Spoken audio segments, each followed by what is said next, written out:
Hello ladies and gentlemen, my name is Andrew Stott and I'm the Empire of Stomaria. Today I want to give a progress report for Southwood, a Stomarian province.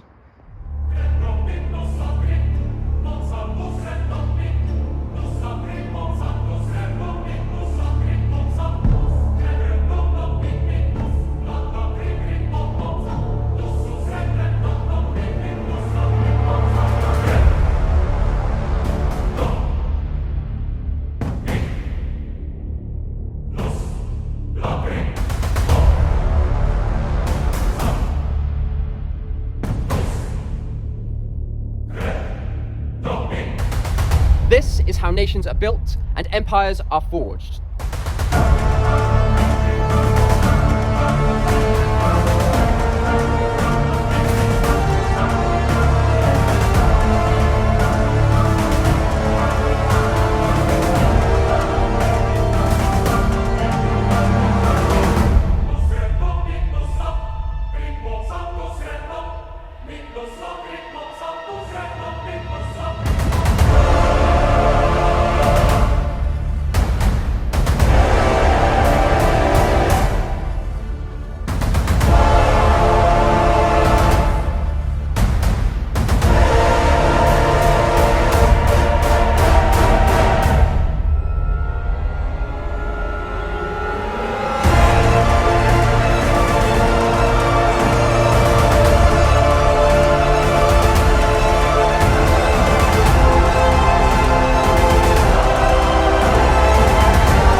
For every nation that becomes integrated into the empire, for every territory that we acquire, for every citizen that joins us, for every drop of water we collect, for every seed that we sow, for every watt of energy we produce, for every silver bar that we stamp, we are securing our future.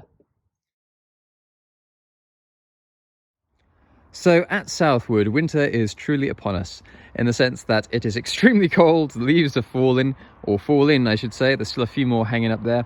But there are still works going on at the woodland. So I wanted to go through what we've been up to over the last month or so, what I'm doing today, and hopefully give you an idea of where we're going to be in the coming months. So, all the leaves, as I say, have been falling on our previously quite well-established gravel path going through the woodland. They have been raked up in some small way, but there is a lot of work to be done still. But as I say, because there are still leaves in the trees, I'm not going to OTT with this. I just want to make sure that we can keep on top of it. So, in terms of what we've been up to, for those who have been following us, we have obviously harvested what we needed to harvest, removed what we need to remove, replanted a lot of the fruits and herbs, such as the strawberries and the raspberries. These have all been relocated temporarily to a different location, but they are also doing well.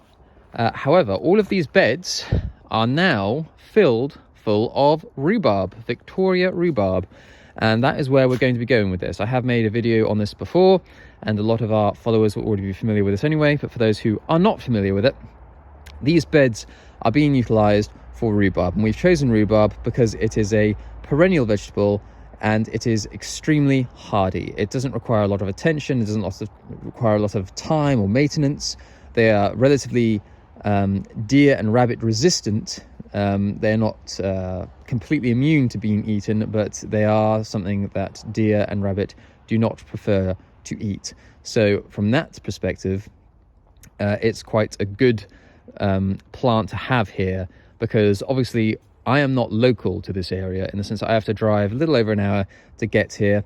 Obviously King Raoul of Wayward, he is here a lot more frequently, but even he doesn't spend every waking moment here. So in terms of wildlife getting into this kind of setup, it's not very difficult for them to do so.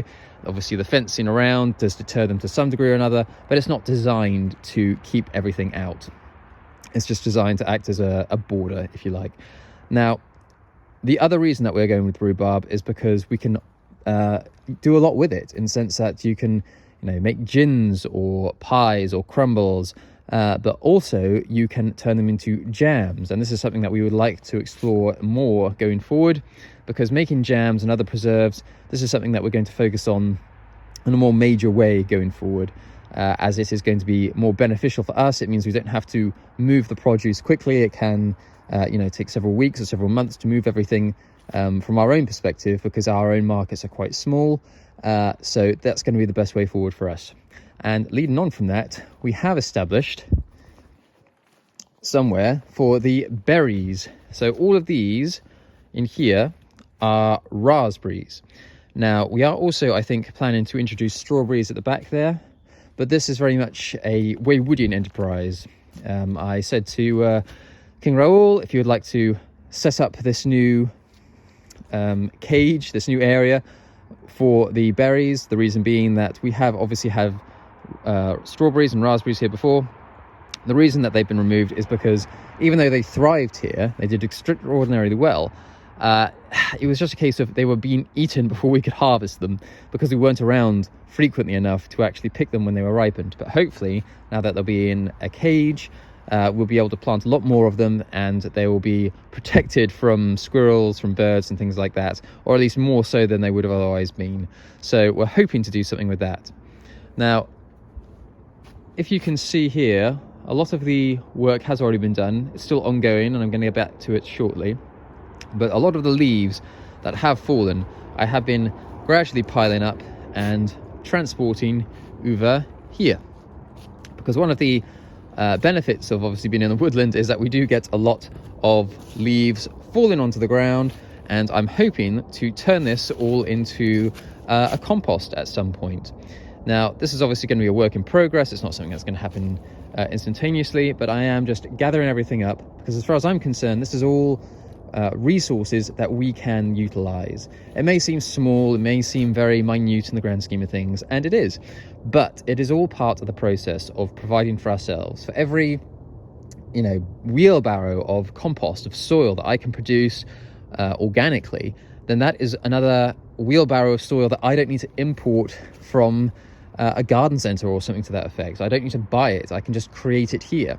And that is the name of the game. It's about providing for ourselves as much as possible. And that is, again, why we have the water butts. This is why we have the water being collected. This is why we are growing our own food, added into the mix. If we can supply much of our own compost, much of our own soil, so much the better.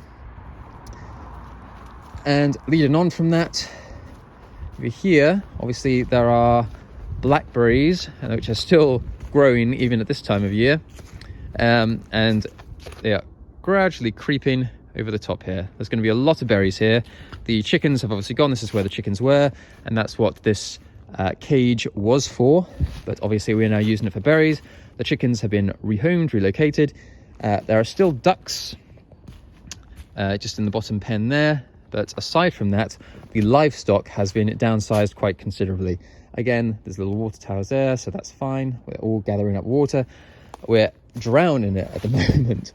We have far too much, but anyone that's been here for any length of time knows that there is a chronic water shortage here during the summer months, most of the time at least, and it is quite difficult to get water here.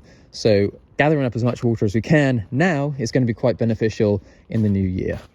So, I mean, there isn't much more to discuss than that, really. There hasn't been a lot going on here. There are still some works to be done. As I say, I'm still gathering up all the leaves. I've raked most of it up, and I've transported most of it, but there's still a lot of work to be done.